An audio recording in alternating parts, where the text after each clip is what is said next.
भारत ने कर दिखाया बड़ा कमाल, डेवलप किया हाइपरलूप ट्रैक, अब हवा में उड़ेगी ट्रेन। दोस्तों, क्या आपने कभी सोचा है कि जहाज आसमान में इतनी तेजी से क्यों उड़ते हैं और रेलगाड़ियां इतनी गति से क्यों नहीं उड़ सकती? हाइपरलूप तकनीक इस सोच का जवाब है। जब किसी वस्तु का जमीन से घर्षण होता है तो उसकी गति सीमित होती है, लेकिन उड़ान में घर्षण प्रतिरोध बेहद कम हो जाता है। इसका मतलब है कि जब आप वायुहीन निर्वात में उड़ते हैं तो हवा का अवरोध हट जाता है और आपको तेज गति मिलती है। यही हाइपरलूप तकनीक का आधार है। IIT मद्रास ने हाइपरलूप तकनीक का किया विकास। इस तकनीक की मदद से ट्रेनों की गति कई गुना बढ़ जाएगी। IIT चेन्नई के निदेशक वी कामकोडी ने खास बातचीत में बताया कि 425 मीटर लंबा हाइपरलूप ट्रैक 2025 में वैश्विक प्रतियोगिता की मेजबानी करने के लिए तैयार है। उनके अनुसार 2 साल बाद देश का पहला हाइपरलूप ट्रैक माल परिवहन के लिए तैयार हो जाएगा। हालांकि हाइपरलूप पर शोध व्यापक रूप से 1960 के दशक से ही चल रहा था, लेकिन 2012 में अमेरिकी उद्यमी एलन मस्क ने इस तकनीक पर नए शोध की घोषणा की है। यह तकनीक 1 दशक पहले इस्तेमाल में आने लायक परिपक्व नहीं हुई है। इसी संदर्भ में IIT चेन्नई ने भारत में हाइपरलूप तकनीक के लिए एक मजबूत आधार स्थापित किया। इस परियोजना के लिए IIT चेन्नई के छात्रों की एक टीम हाइपरलूप पर शोध कर रही है। इस समूह में 11 अलग अलग पाठ्यक्रमों के 76 स्नातकोत्तर छात्र शामिल हैं। वो हाइपरलूप को विभिन्न चरणों को डिजाइन कर रहे हैं। शोध करने वाली टीम ने 3 चरणों में पाड नामक ट्रेन विकसित की है। आधुनिक डिजाइन वाले हाइपरलूप पाड का नाम गरुड़ रखा गया है। ट्रायल रन के लिए पाड के चलने के लिए 425 मीटर की दूरी पर लूप पथ का निर्माण किया गया है। घोषणा की गई है कि चेन्नई के बगल में तयूर में स्थापित परिसर में वर्ष 2025 में इस ट्रैक पर एक अंतर्राष्ट्रीय स्तर की प्रतियोगिता आयोजित की जाएगी। IIT चेन्नई द्वारा डिजिटल किए जा रहे हाइपरलूप 4 चरणों में शोध किया जाएगा। सबसे पहले पार्ट का डिजाइन तैयार किया जाएगा जो सामान्य ट्रैक पर तेजी गति से नहीं चल सकता। अगर इसे ट्रैक से 1 इंच ऊपर उठा दिया जाए तो यह तेज गति से चलेगा। दोस्तों, हम देखते हैं कि हवा में विमान तेजी से ऊपर जाता है, लेकिन सड़क पर कार धीमी गति से चलती है। हाइपरलूप तकनीक में खुले स्थान में चुंबकीय बल लेविटेशन का उपयोग करके संचालन करना होता है। अगले लेवल पर एक ट्यूब लगाई जा सकती है जिसमें हवा का दबाव कम करके चुंबकीय बल से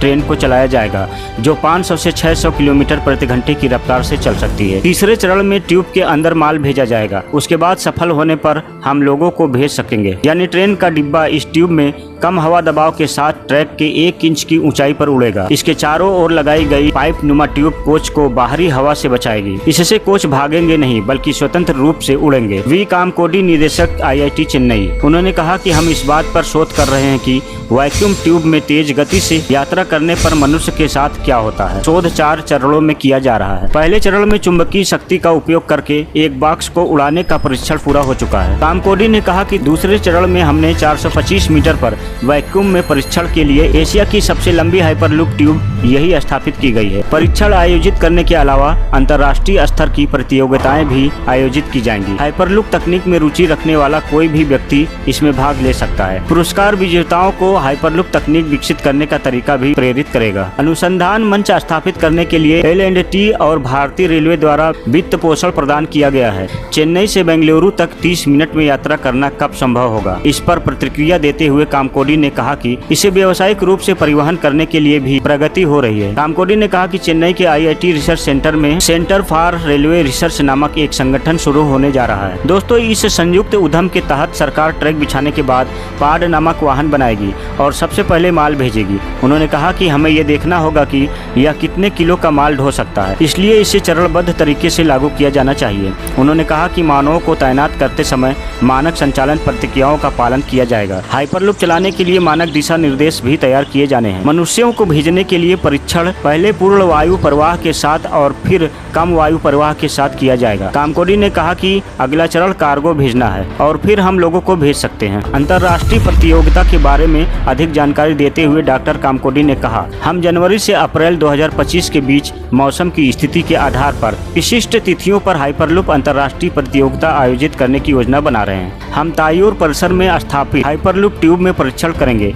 और जो कोई भी इस तकनीक में रुचि रखता है वह परीक्षण कर सकता है। हम ऐसा करने के अवसर भी बनाने जा रहे हैं। इस तकनीक को रेलवे ट्रैक की तरह लगातार ठीक करने की जरूरत नहीं है। यहाँ वहाँ ट्यूब बनाकर जोड़ा जा सकता है। अगर मौजूदा समय में 425 मीटर ट्रैक ठीक से काम करता है तो इस तकनीक से जुड़ी कंपनियां तुरंत पूरे भारत में ट्रैक बिछाने के लिए आगे आ सकती हैं। 2.5 साल के अंदर इसका इस्तेमाल माल ढुलाई के लिए किया जा सकेगा। साथ ही 5 साल के अंदर इस तकनीक को बिजली से चलाने की पूरी संभावना है, इसलिए प्रदूषण नहीं होगा। आज हम इस्तेमाल में आने वाली हवाई जहाज और रेलवे जैसी सेवाएं कभी इसी तरह से बुनियादी शोध पर आधारित थी। हाइपरलूप को कल की तकनीक के लिए आज की उन्नति माना जाना चाहिए। चुंबकीय बल पर आधारित उड़ने वाली ट्रेन भी कोई नई तकनीक नहीं है। जापान में बुलेट ट्रेन में इस नई तकनीक का इस्तेमाल करने की योजना बनाई गई थी, लेकिन इसके लिए अलग अलग ट्रैक वाली व्यवस्था की जरूरत होती है, इसलिए मैग्लेव ट्रेन की सेवा का जन्म हुआ। ये ट्रेन फिलहाल चीन, दक्षिण कोरिया और जापान में ही इस्तेमाल हो रही है। ये ट्रेन अधिकतम 500 किलोमीटर प्रति घंटा की रफ्तार से चलने में सक्षम है। माना जा रहा है कि इसी तकनीक से